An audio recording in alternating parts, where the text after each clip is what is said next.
How y'all doing?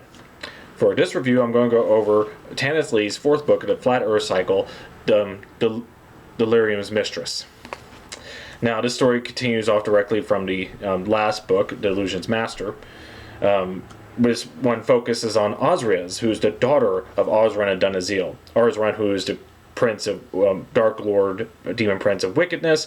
Dunazil is a woman descended from parents who were touched by the starlight. So Osriez is going to have a little bit of both light and dark about her. Now, it's a bit thicker than the other ones. It's about a little bit more than the second book, Death's Master here. But there's a lot to go over it, and I may spoil some things here and there as I go along. So fair warning. Okay, so as I said, the book focuses on Osriez, who was conceived by Arsran, the demon prince of Lord of Darkness and Mischief of Wickedness, and the mother is Dunazil, who is a woman who is blessed by the light of a comet that came by. So this character, Osriez, is going to have a little bit of both worlds about her.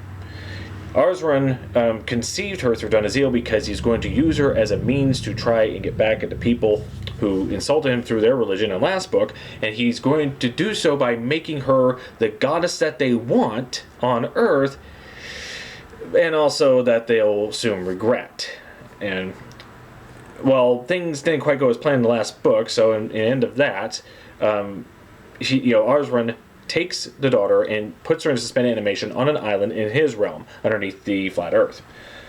Now, so what happens is that Prince Choose, who is the Lord of Madness, one of the five Lords of Darkness, he goes in there as the guise of a handsome young man named Oluru through an elaborate scheme to go into the realm of Arsran and take her out. He succeeds. And in so doing, she wakes up, finds out, who he is and everything, and they run off together and they fall in love, and for a while they spend some time and live peacefully together for a while out of Arsran's, for a while until Arsran catches him, which he eventually does. And when Arsran does, he curses Prince Choose, the Lord of Madness, with insanity itself. So he runs off, and so Osriez, spurning her father, because he's going to go with his plan to try and get her to be the goddess of the earth.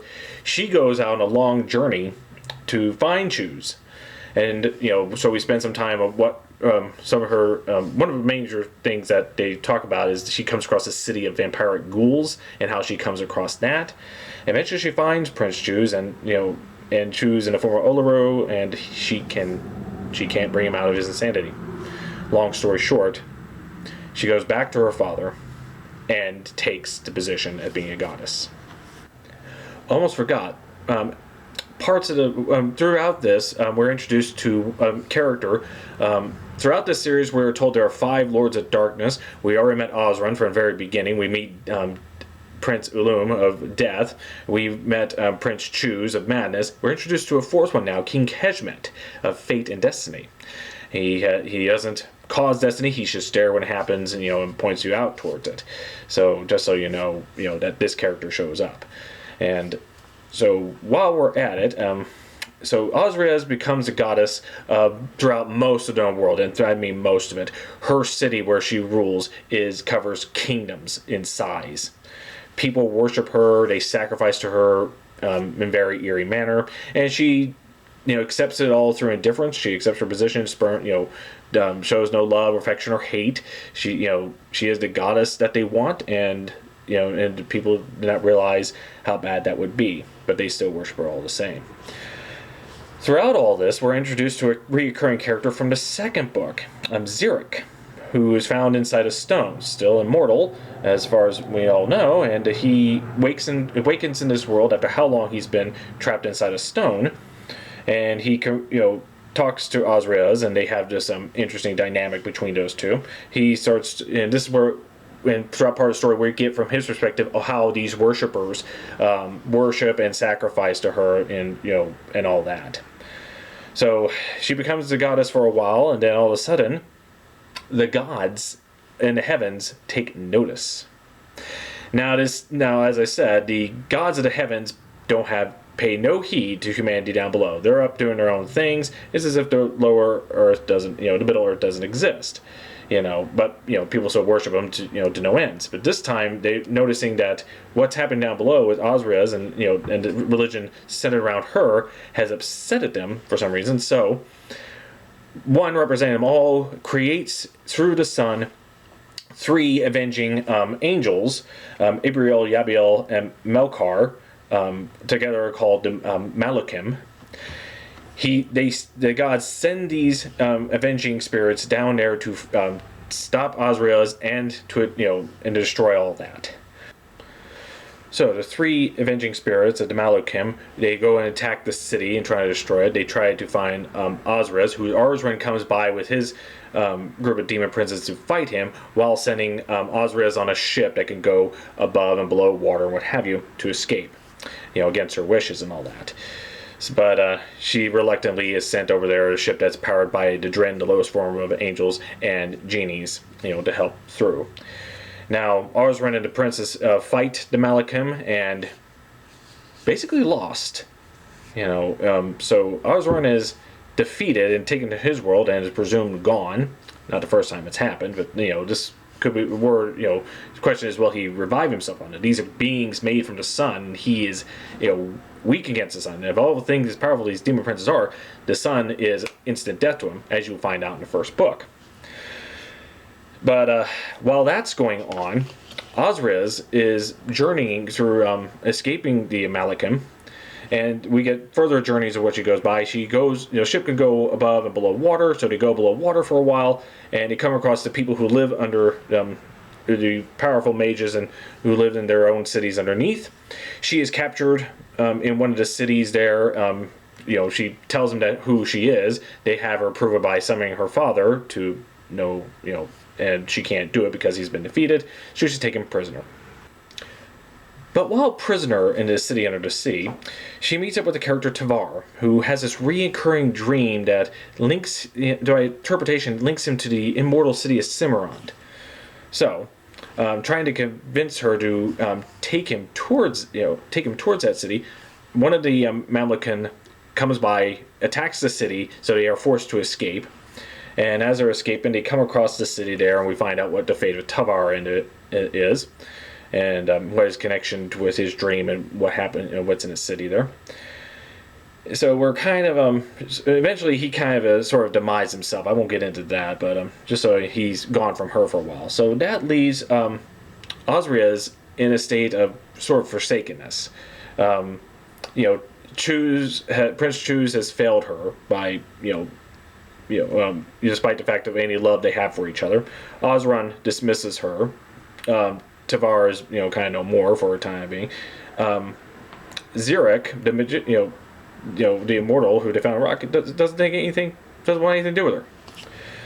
And still being chased by the Malachim, but she gets rescued. And here's the only time we're introduced to the 5th Lord on this. This is kind of a side note. And when I know this, because in the introduction here, he tentatively points out exactly where. And she doesn't give a name. When the Malachim comes after her and almost takes her, some force saves her. And this is the only time we're described to the 5th Dark Lord. We don't know what aspect this Dark Lord is. I'm guessing probably chaos or things like that. I can only guess, and it's no point in guessing here. I'll explain why later. But while this is happening, Xeric goes through a series of trials in a chapter here, and and when he faces these trials, it kind of says that he's kind of at the end of his immortality. Which was described in the 2nd book, that it was not permanent in the same violent forms of mortality.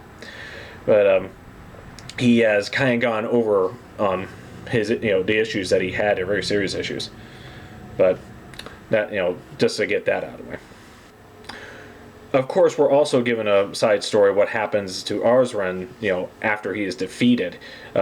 Someone does take his place. When last time he was killed off by the light in the 1st book, no one did until he was returned.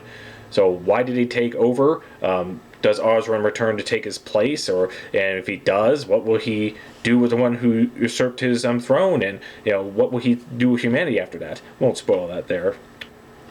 So Osrias is later rescued by Xeric and and another companion that he's with, and they could travel for a while. Now Xeric, bear in mind he's going by a different name at this point. Many of these characters go through different names throughout the same thing. I just keep it simple by keeping it one name, just FYI.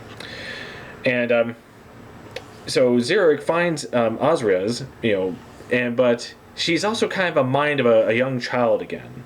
Well, not again. She's just now become a mind of a child. So Xeric raises her in a sense, teaching her stories. They live peacefully in the land with all the animals, and people come on pilgrimages to ask Xeric for sage advice or philosophical discussions and things like that. After some time, Osrias finally decides what she wants to do. And that's where I'm going to leave it there, exactly what she wants to do here. I'll leave you with that. I already covered the majority of the events in this book, a very summation. Hopefully when you read it, you'll enjoy the details, because Tanith Lee has this wonderful way of presenting the worlds. I really telescope this, but it really doesn't tell you the wonderful mythological sense that these stories were famous for, or at least what she was famous for in her writing.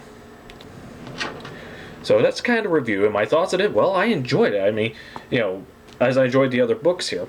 And one of the things that I don't really think is kind of, one of the things I got out of it is the fact that Osrias was a being conceived for purposes that are not her own. They weren't her decisions. And throughout most of this, the thing I got was she goes around with under people who uses her for their own purposes. Not all of them were malicious, mind you, or cruel, or because Prince Chus, those two fell in love with each other, and they were spending the time together until Osren finally caught up with them both, punished Chus, and turned her into a goddess again for his purposes. And Tavar used her just to try and get to the city, and he later disappears. So no matter everyone around her, Xeric won't have anything to do with her, and that's the thing about it, is that throughout most of this, people sort of, the people in her existence, for good or for ill, none of this was her own choice. And I think that's one of the things I got out of it, is that, whatever goal she had in mind at the end, it was of her own choice based on, after a while of starting over again. And she chooses her own fate, her own destiny. And I think that's what kind of leaves the story off to a better ending than most. So that's number 4 here. That is Delirious Mistress by Tanith Lee.